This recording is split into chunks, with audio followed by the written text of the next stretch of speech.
everybody, welcome to my channel. If you're new here, you've just entered the Crafty Corner.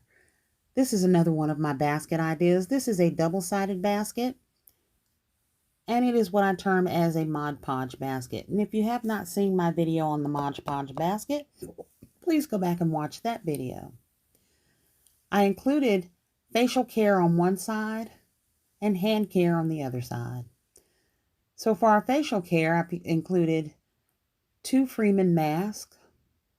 One is the pomegranate mask and the other one is the little bag mask.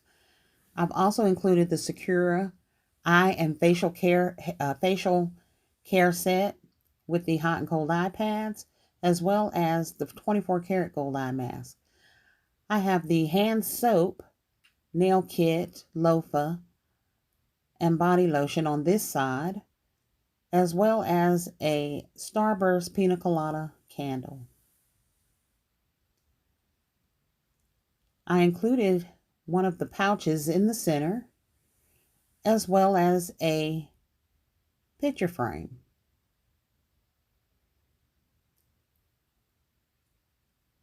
I found a use for this flamingo ribbon. Go back and watch my ribbon haul video where we talked about this ribbon.